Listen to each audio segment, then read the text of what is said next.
Om Shruti Smriti Purananam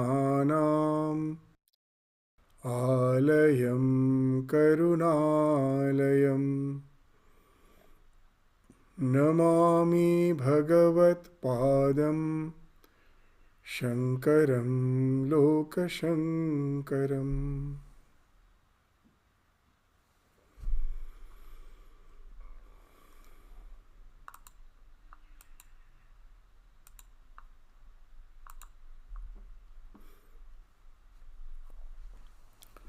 So now we have entered into that section of the Vivekachudamani where Bhagavad Pada Shankaracharya is describing that the universe is nothing but the self.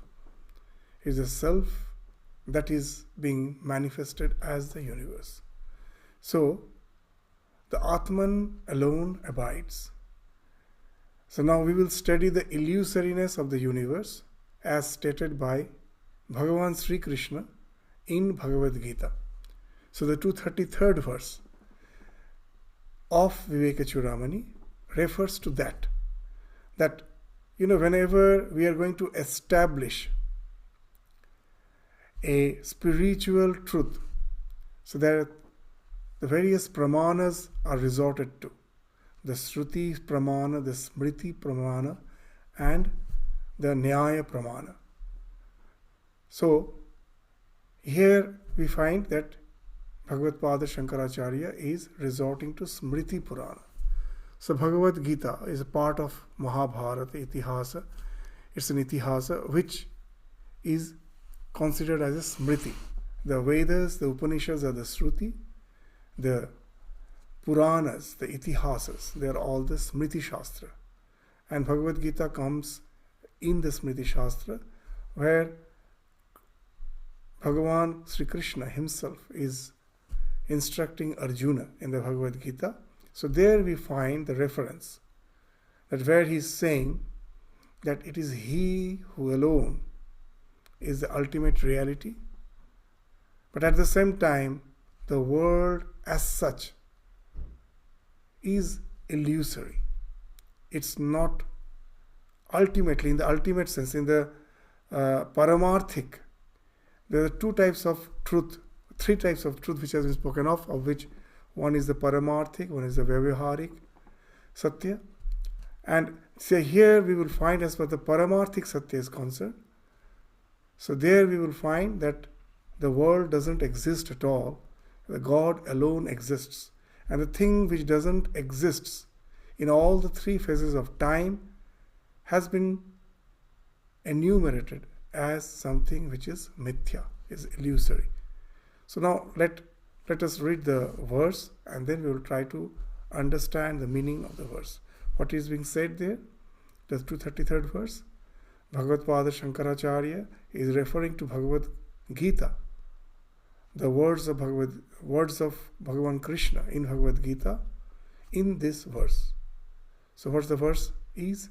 Ishvara vastu tatyagya na chaham teshu avasthitah na cha matsthani bhutani iti evam eva vyachikripat. So what it is saying? That Ishvara, who knows the truth, this Ishvara vastu tatvagya. Tattva, the tattva is the truth. The tatvagya means the knower of the truth. So who is the knower of the truth? The Ishvara. He knows the truth about things, about everything in this universe. He is the Ishvara, is the one who is the knower, because he is the one who is the creator, preserver. He is the one who has created this universe. So that's why he knows the truth of it. So what is being declared by him? Iti evam vyachikripat. So once he has declared, this vyachikripat means to declare. So what he has declared? That na cha aham teshu avasthita na cha matsthani bhutani. That I am not in them, nor are the beings in me. So neither I am in them, nor they are in me. So now let us try to understand where, in which portion of the Bhagavad Gita this idea has been enumerated by Bhagavan Sri Krishna. So we will find in the 4th verse of the 9th chapter, the 4th and the 5th verse. These two verses has to be studied together. The 4th and the 5th verse of the 9th chapter of Bhagavad Gita has to be studied together to understand the idea, to understand this concept that neither the ultimate reality, the self, is in the world, and nor are the beings in the Lord. So we find that it as if is something which is beyond our understanding, what he is saying here. So we will find in the 4th verse of the 9th chapter of Bhagavad Gita what is being indicated. Maya tatam idam sarvam jagat avyakta murtina matsthani sarva bhutani na cha aham teshu avasthita. So here actually he is not denying the fact that all living beings dwell in me, but I do not dwell in them. That is quite comprehensible. That's what he is saying. We will see that in the 33rd verse he is saying that Bhagavan is saying that neither I exist in the beings nor the beings exist in me. So, but here we find that Krishna is not saying that. What he is saying? He is saying that all the things are pervaded by me, but I do not exist in them, as I am in no way attached to them. I do not dwell in them. So that we can understand that how that when anything is superimposed on something, then the characteristics of the thing which is being superimposed, which is being projected, they in no way adhere to the substratum. That example which we give again and again, just when I see the mirage in the desert, the huge reservoir in the desert, it is the desert which is the substratum for which this reservoir has been projected, has been superimposed on it. But does that reservoir has the capacity to drench the desert, even a single sand particle? No. So the desert in no way can affect the thing which is the substratum. It can in no way affect the substratum, though its existence is dependent on the desert. The desert is the substratum on which the existence of the mirage is dependent. So everything dwells in me, but I don't dwell in them. That I understand.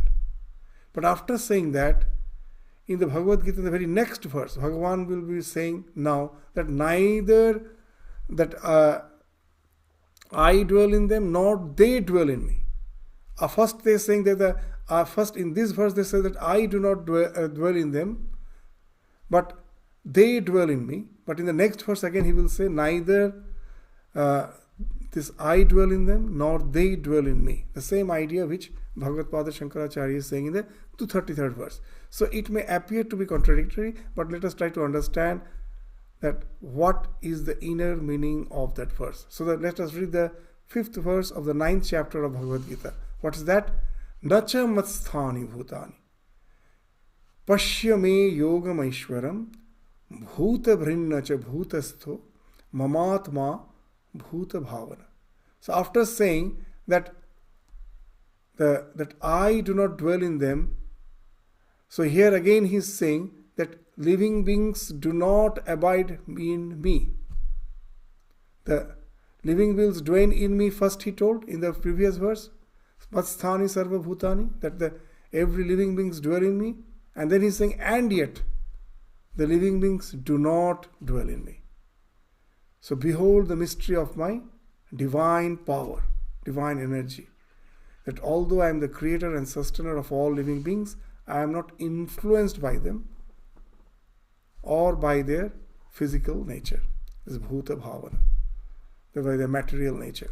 So what actually he is saying? So let us take that example again, that seeing the snake in a rope. That when I am seeing the snake in the rope, because of the rope, the snake exists. If the rope is not there, the snake is not there. But the snake in no way can affect the rope. Can that snake in any way inflict poison on that rope? No. So the snake doesn't have the capacity to in any way affect the rope. But if I take as the paramarthik, the ultimate reality, does the snake exist at all? It doesn't exist at all.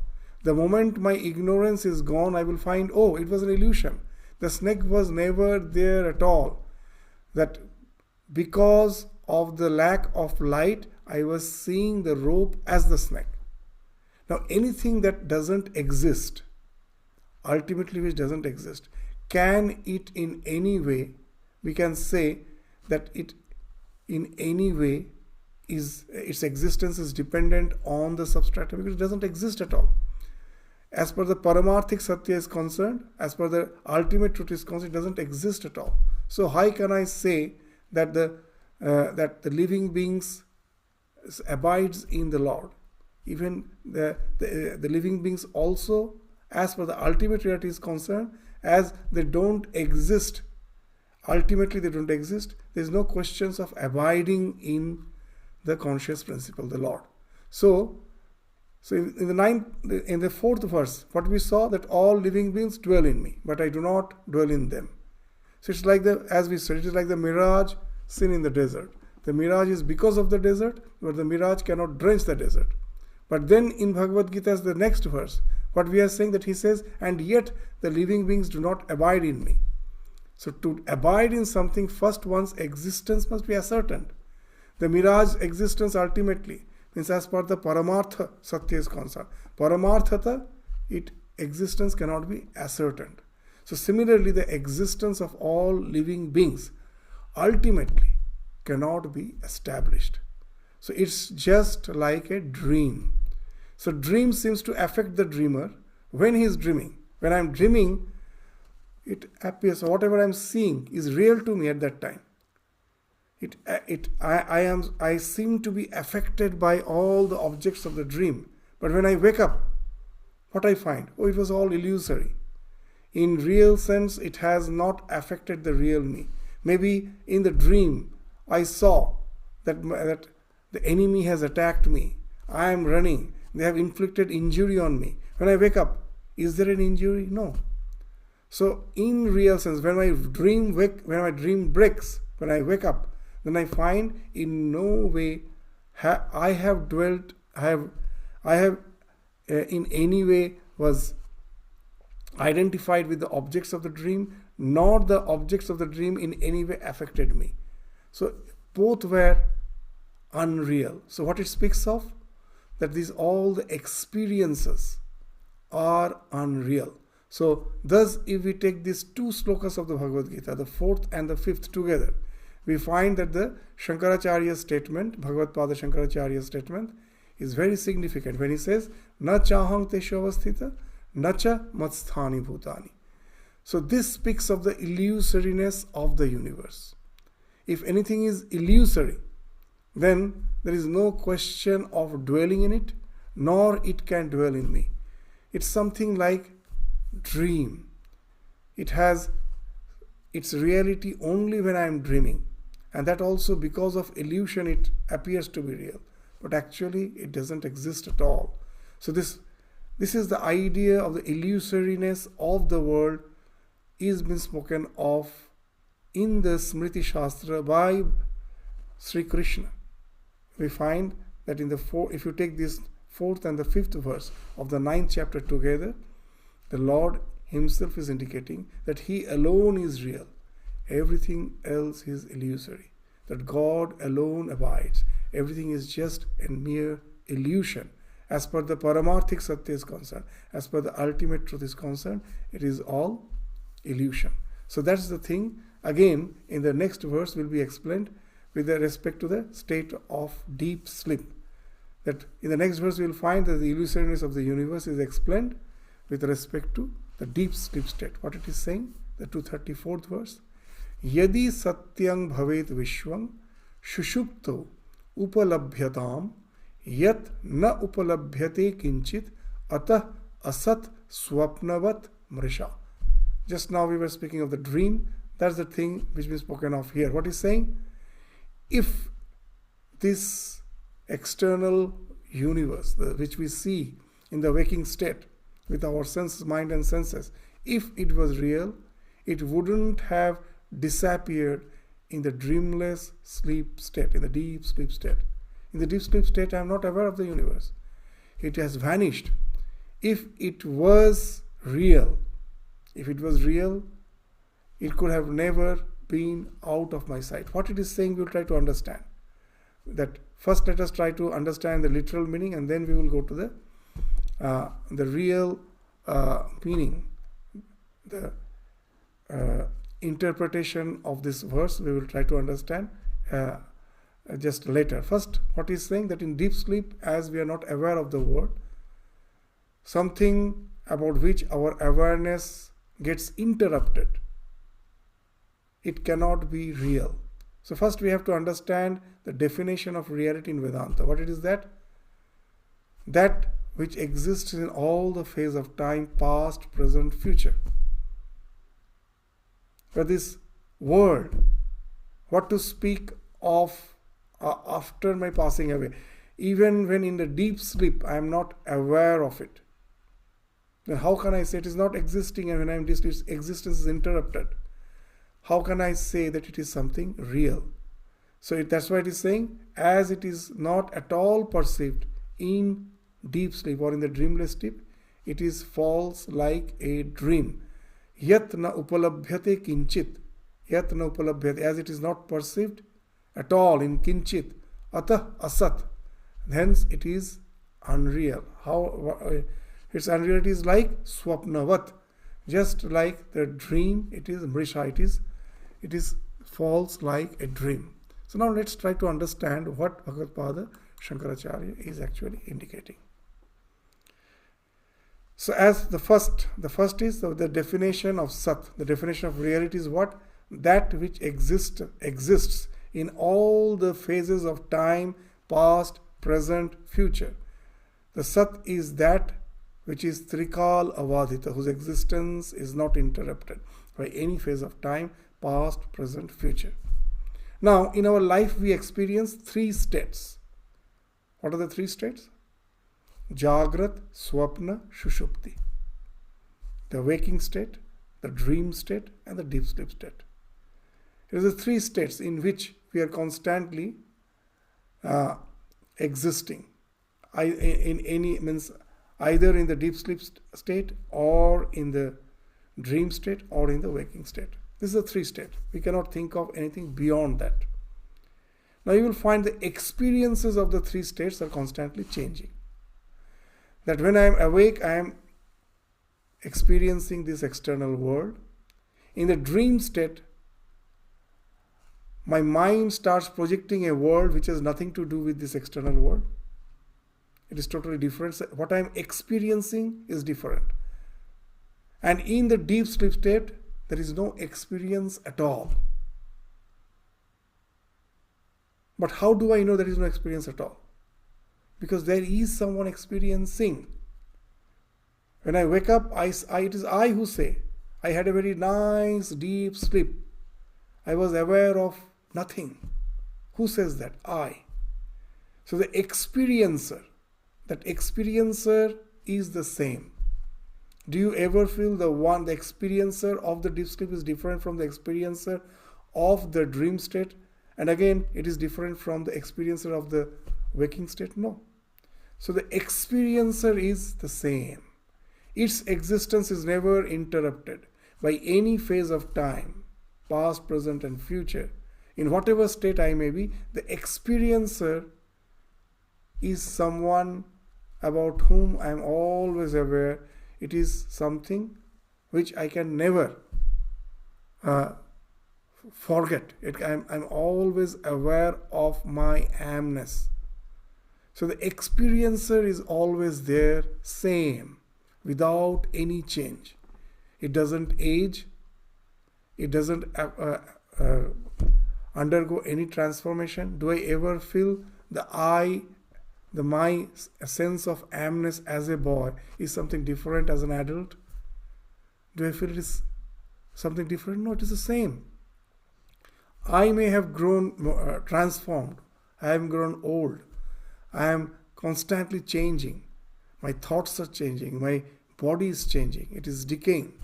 But as per that amness is concerned, it is the same, unaltered. So now you will understand that as per the definition of Sat in Vedanta, that the experiencer is something which alone is real. Everything else is mutating, changing. If this world was real, then I would have never been, its existence would have never interrupted, even in the deep sleep state. So we will find the experiences are contradicting. That a man who is awake, he sees this external world, thinks it to be real. When he is dreaming, in his mind, he creates a new world. While dreaming, that is real for him. And in deep sleep state, there is no experience at all. There is no experience at all. That it is we who say that I had a nice sleep, I knew nothing. So it is the experiences which are contradicting, which are mutating, which are changing. But the experiencer is the same.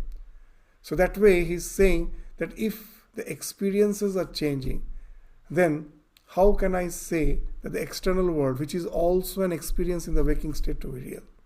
So it also is illusory. It's all the projection of the self. It's all the projection is of the self. They are superimposed on the self. They are as such not real. So now that's the idea we find has been spoken of by Bhagavad Pada Shankaracharya in this in this verse, that yadi satyang bhaved vishwang shushupto upalabhyata. If the world was real, it would have appeared in the dreamless sleep too. But as we don't experience it, yat na upalabhyate kinchit atah asat swapnavat mrisha. It's just like the dream, it is also unreal. So as its existence is contradicted in the dream state as well as in the deep sleep state. So now that the world does not exist apart from Brahman is illustrated with another example. This is a very, very common example which we give in Vedanta. The three examples. One is the seeing the mirage in the desert. This is Marichika. The other is the snake in the rope. And the third is taking the mother of pearl, a type of the shell of an oyster, a particular type of oyster, its shell. It's very shiny.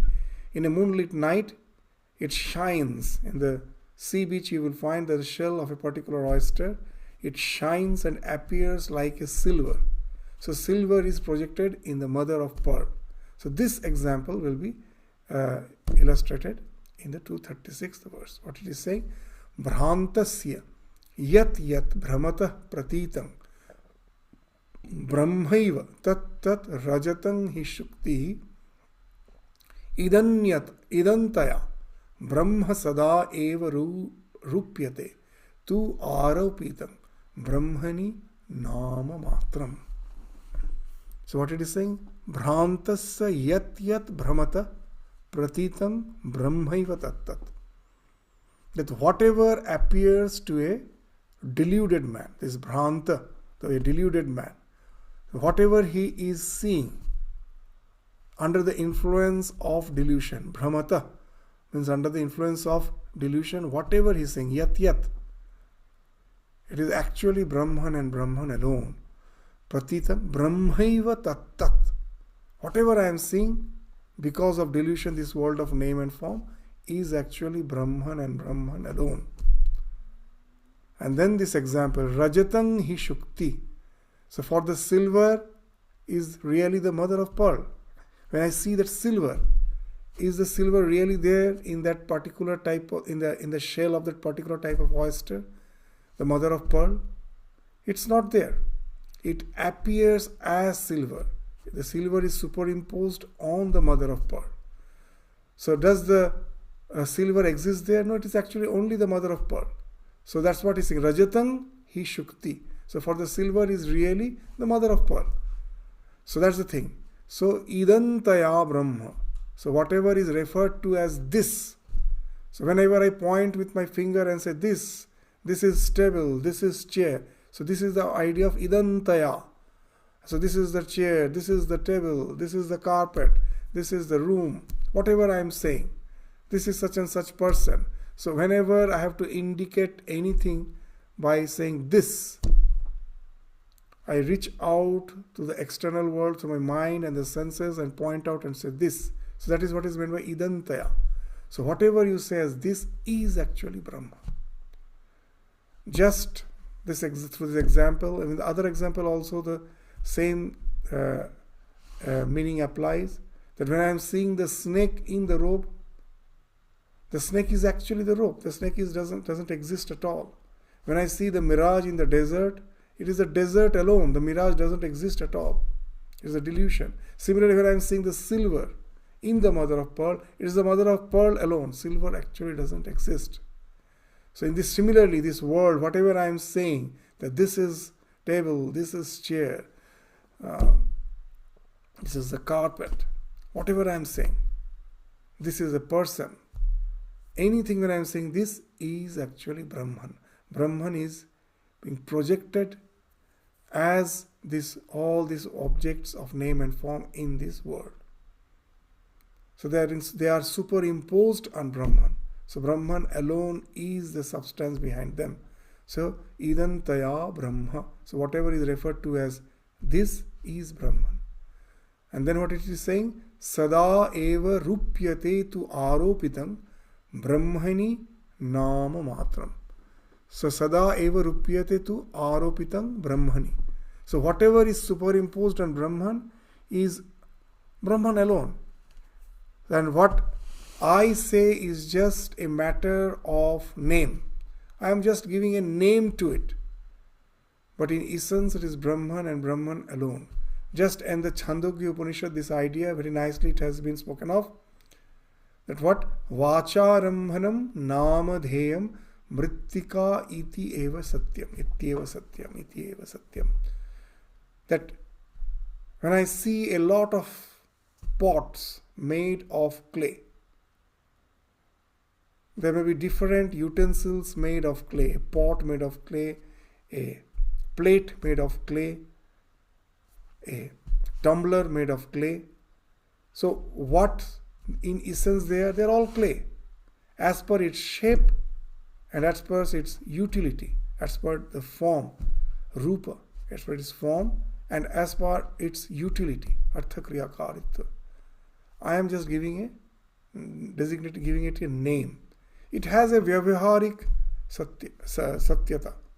That as per my so-called this worldly existence, day-to-day existence is considered, it has some vyavaharik. It has some truth as per its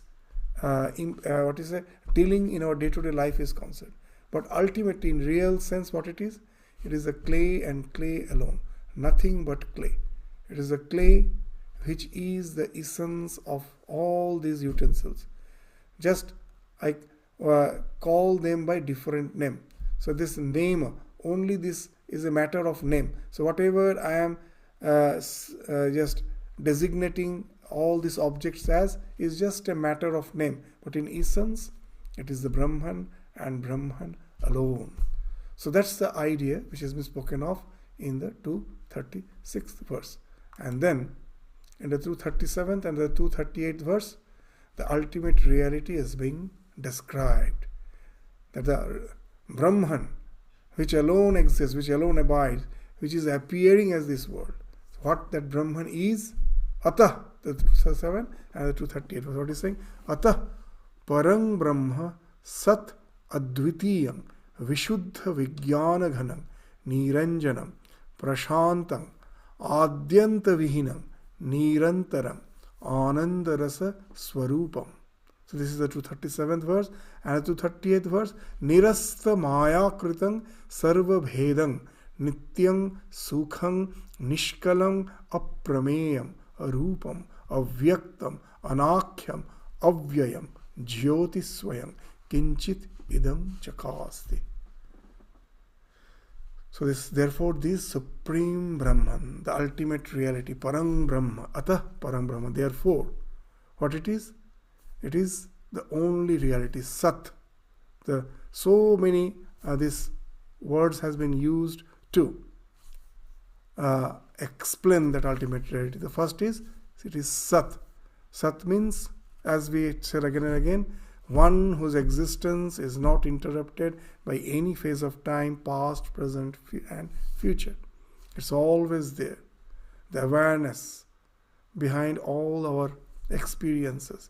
That's the Sat, the reality. That's the ultimate reality. So that is Sat. And that is again Advitiya. Because as everything is a projection, nothing exists apart from that. That when I say God has created the world as if has a separate existence. So here in Advaita Vedanta, that separate existence is totally denied. Because it's just a superimposition. As such, it has no existence. As per its ultimate reality is considered as no existence. It is just an appearance. So the Brahman alone exists. So there's no concept of duality there. So it is Advitiyam. It is not said that it is just one. Whenever I say one, immediately the idea of two, the other, same anything which is apart from one, that also comes. So that's why it is spoken of as Advitiyam. It is something beyond all dualities. It is beyond all dualities. Advitiyam, because it alone exists. And then Vishuddha Vijnana Ghanam. That ultimate reality, which is Advitiya, alone exists, is again of the nature of consciousness, compacted consciousness. Consciousness and consciousness alone, nothing else. So that's what Vishuddha, pure consciousness. In that consciousness, there is no idea of me and thou. It alone exists. That's why it's Vishuddha. There is no duality. Whenever, from how the impurity comes, something what I am is being tainted by something which I am not. That speaks of the impurity. That speaks of getting tainted. But if nothing exists apart from me, what is going to taint me? Nothing. So that's why the word Vishuddha has been used. Vishuddha. As it is Advitiya, it is bound to be Vishuddha, pure. It is as it is. Nothing can taint it. And that what it is? Vishuddha Vijnana Ghanam. This compacted consciousness. Ghana, Vijnana Ghana. It's consciousness and consciousness alone. And it is Niranjanam. Again the word Niranjana means Anjana. Anjana means taint. Niranjana means which is not tainted, which is again free from all impurities. As it exists alone, without any duality, there is no question of getting tainted. So it is Niranjanam, Prashantam. It is serene. So when I say that the world has came out from the consciousness, then as if we have an idea, there is a wave created in the consciousness, and we are the waves. That's what we generally interpret.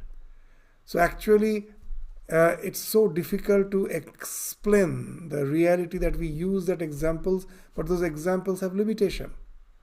When I say that we are the waves in the ocean of consciousness, as if the ocean of consciousness do get disturbed and gets broken into waves. Actually, it is not so. What has happened? The ocean is calm. It is being superimposed, is appearing as the world of name and form. All the things which are moving is just an appearance. It's not the real turmoil in the ocean creating this. It's never like that.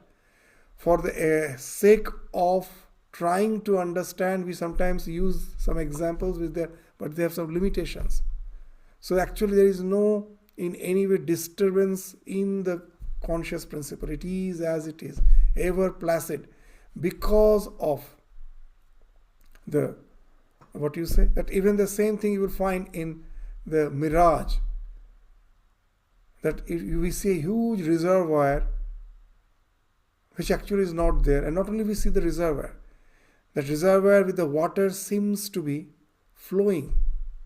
It appears to be as if there are ripples on it. But actually what it is that it is a desert which is immovable. It is just not moving at all, on which something motion is superimposed. So that's the idea, that actually there is no transformation. It is not parinama. It is not transformation. It is adhyasa. If it was parinama, then there could have been some disturbance. There could have been some motion. But here it is just placid. There is no disturbance in it. So that's what the meaning of the word prashanta. Prakrishta rupena shanta. Its tranquility is something which is superlative. Prakrishta.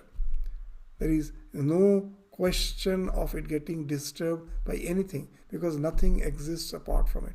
Prashantam. Adyanta vihinam. It is without beginning, without end.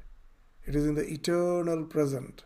There is no question of transformation, no question of its origin, no question of its end. So adyanta vihinam, nirantarang ananda rasa swarupam.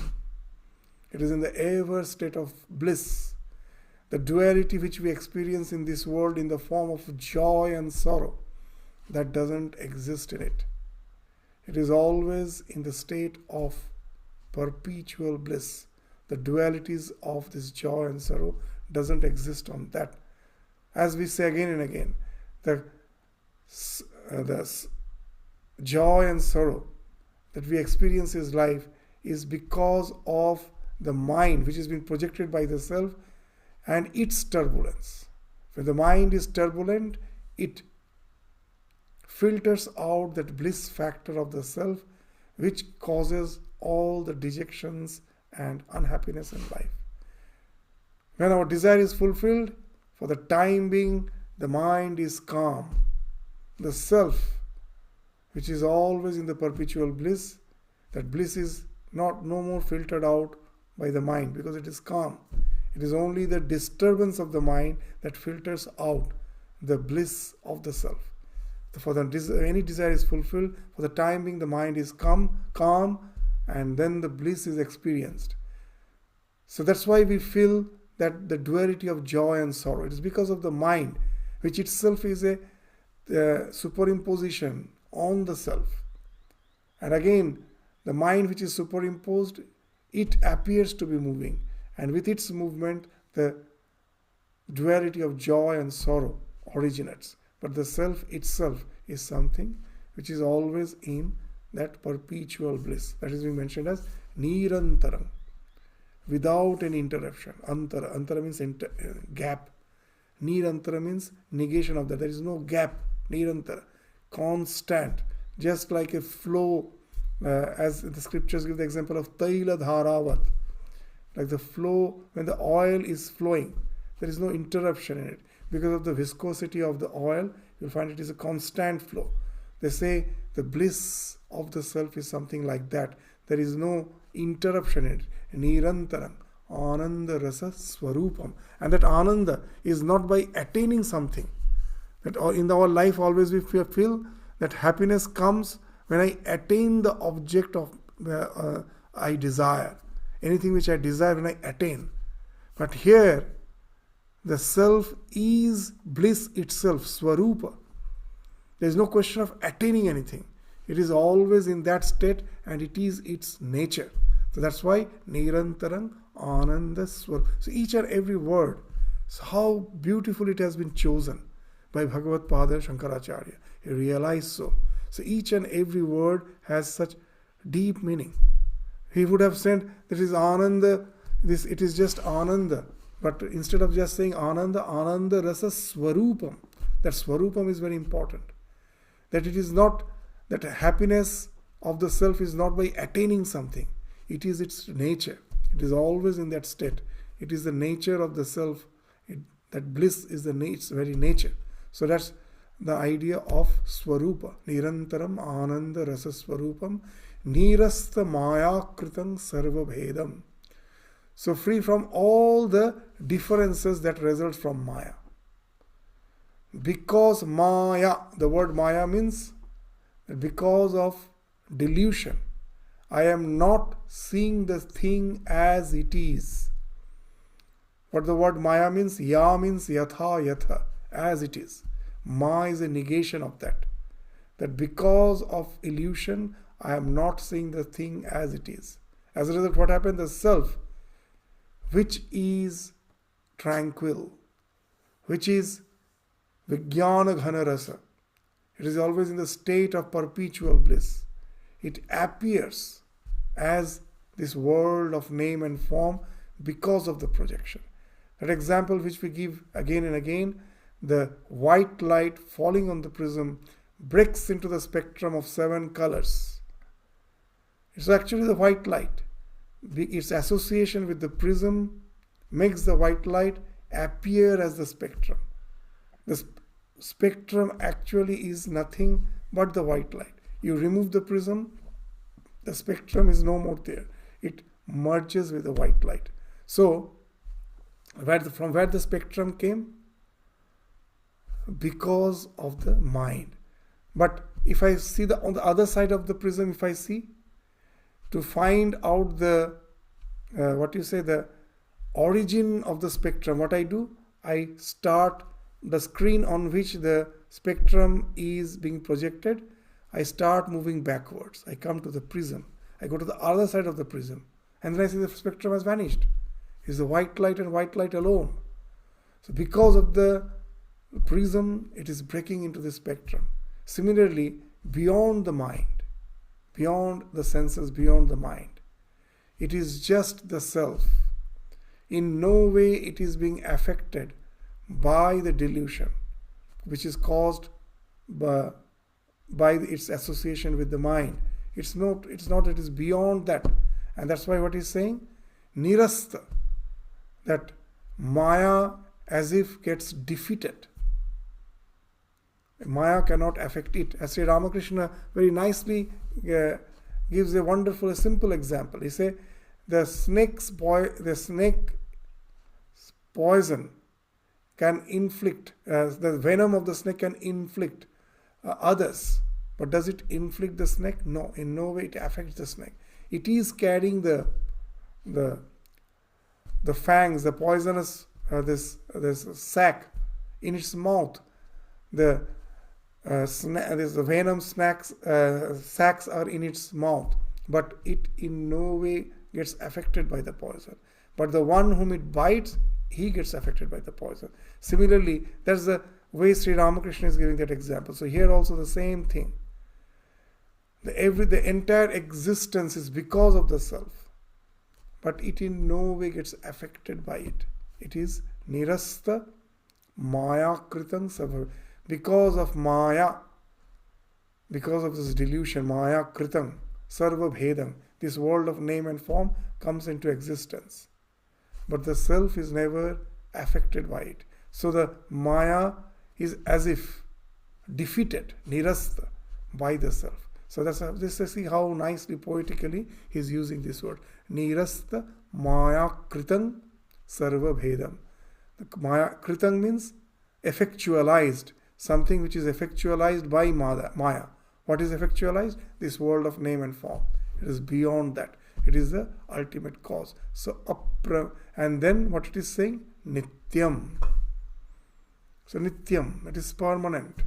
Nothing can in any way affect its existence. So, it is Nityam. Sukham. Is this again that the word. Just now we said Nirantarang Ananda Rasa Swarupam. That in another way is expressed Sukham. It's bliss. Nishkalam. Without parts. The question of parts come only when there is name and form. The thing which is beyond name and form. There is no question of part. The clay has no part. But when I make something by the clay, then I can say this is a water pot. This is the neck of the pot, and this is the body of the pot. This is the base of the pot.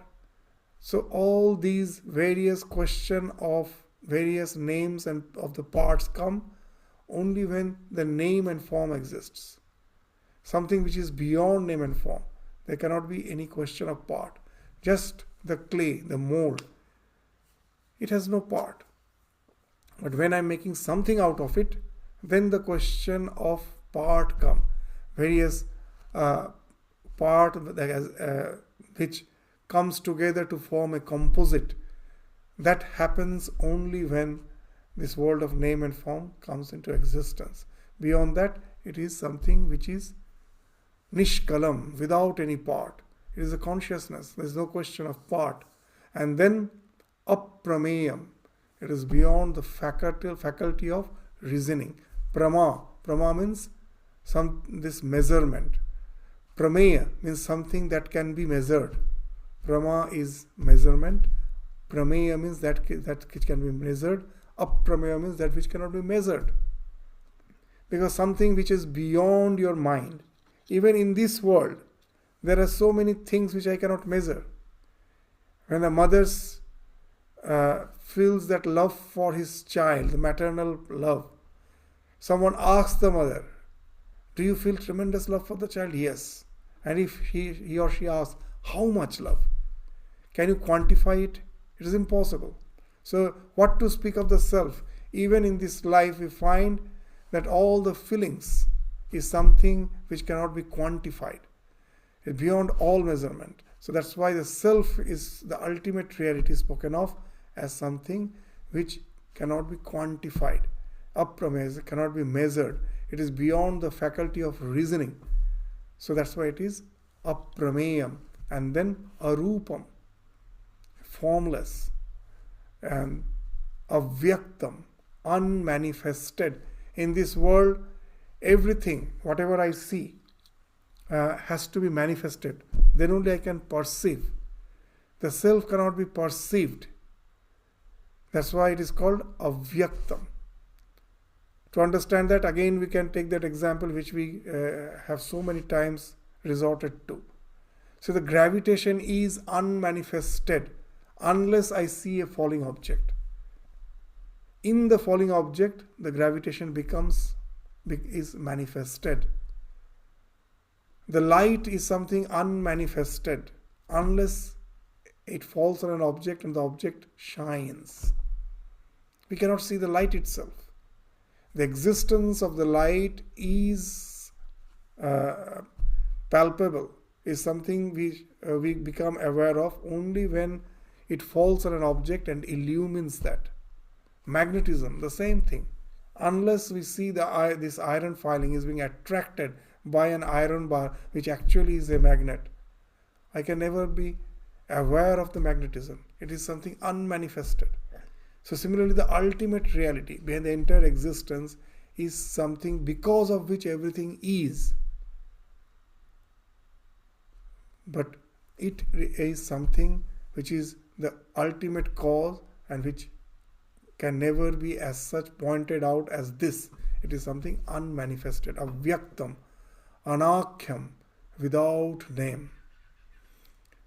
That's why Sri Ramakrishna in his conversation with Vidyasagar in the Gospel we will find that he's saying something which even Vidyasagar is appreciating. I have never heard he's saying. What? That everything has got defiled. Sabkichu eto hoye geche. So when I am taking any food, the plate in which I am taking the food, that food has been defiled by me. The others won't take it. It has been defiled. But Sri Ramakrishna is saying everything has been defiled in this world apart from Brahman. So that's the meaning of anakhya. Why? That whenever I'm perceiving a thing, my perception is as if defiling that thing. But when something is beyond my perception, I may give it a name. I may say Brahman, that word Brahman we say. I may say God, Ishvara. So many things I may say. But does it really mean anything? It is something, that's why in the scripture it has been told, it is something which is beyond our words. It is beyond our mind. It is something which transcends our mind. So that's why it is called anakhyam. I cannot name it. Because something which when I'm just naming it as God or Brahman, there is no corresponding perception to that. So how can you actually just say that the God which is beyond my perception can be named? Whatever I name is something which is, what is naming actually means? It is just the encoding of my experiences, nothing else. I am encoding that with a word. I have experienced something, that I have encoded, and that is the language. That is all the nomenclature. When I say this is a mango, I have experienced that. I have seen it, I have tested it, and now I am encoding all these experiences, how it looks like, how it tastes, with a single word, mango. But have I experienced the self?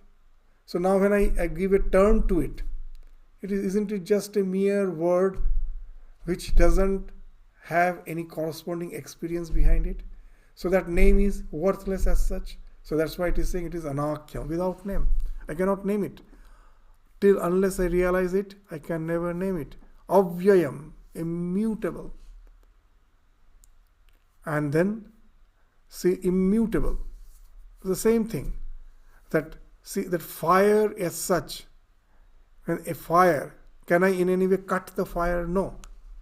But when that fire has heated up, say, a iron ball, a red hot iron, now I can cut that red hot iron ball and it may feel that as if that fire has been cut. But actually what has been cut? That iron ball has been cut, which is appearing as that red hot iron ball. But can I cut the fire itself? No. So the cause, the ultimate cause, is something which is immutable. So we cannot in any way destroy it, cut it. And then Jyoti Swayam Kinchit Idam Chakasti. That everything shines because of its effulgence. As it is the ultimate awareness principle behind the existence, everything gets lighted up by the self. Because of it, that even in the scriptures it has been mentioned that the sun, the moon, everything, the stars, which I feel is giving light, is actually the self, which is the ultimate source of life. Because that's why even in the Aratrikam song, that Khandana, there is a line, Jyotira Jyoti Ujjvala, that you are the Jyoti of the Jyoti. And that again illumines my heart. As the self is residing there. So he is the ultimate illumination because of which everything gets effulgent. Thus everything shines because of its effulgence. And then in the 239th verse further what it says, Gyatri Gyeya Jnana Shunyam Anantam Nirvikalpam Kevala Akhanda Chinmatra Parang Tattvam Vidur Buddha. Vidur Buddha, the wise. The wise know it to be what? Devoid of the triad of knower, knowledge, known. Gyatri, Gheya, Jnana, Shunyam. That whenever I am experiencing any object, perceiving an object, there are three things. What are the three things? Jnana, the knowledge. The knowledge of what? Of that object. That object is this Gheya. Gyatri is the one who is knowing. The knower is the Gyatri. The process of knowing is the knowledge. And the thing which is experienced is the Gheya. So in the self, this triad collapses. Because it alone exists. The question of experiencing something doesn't arise there. It alone exists. If it is alone there, what is going to experience? Whatever I see is because of the delusion, something which has been superimposed on it. But the self as such is just as it is. So from that ultimate point of view, it is something which is beyond this triad of Gyatri, Gheya, Jnana. This triad of knower, knowledge and the known. This thing has fallen off there. And it is anantam, limitless, without modification, nirvikalpam, pure infinite intelligence, keval akhanda chinmatra. These are the ideas which we have already just now studied. This, that it is just that pure intelligence, Kevala Akhanda. Akhanda means unbroken. That unbroken conscious principle, and it is the supreme truth, Param Tattvam, ultimate fundamental principle behind the entire existence. Because of this, everything else exists. That's why it is the Param Tattvam. Tattva means the truth, ultimate truth. It's not just a mere belief. These two words we should be always aware of, Tattva and Mata. In religion, whatever we hear of is mainly Mata, opinion. But here they are stressing it is not just an opinion, it is a Tattva, ultimate truth that alone exists. Param Tattvam, supreme truth that alone exists. So that alone is there. The one who is wise, he knows it. So that's Param Tattva Vidur Buddha. So now in the succeeding verses, will be describe the various ways to attain that ultimate knowledge of Brahman, Brahma Jnana, with the help of the Mahavakyas. In the Upanishads, we know there are the Mahavakyas. This Aham Brahmasi, Tattvamasi. And so with the help of this Mahavakyas, that how to attain to that ultimate knowledge, the knowledge of the Brahman, that will be described in the succeeding verses, which we will again take up in the next class. With this, we conclude our discussion today. Thank you all. Namaskars.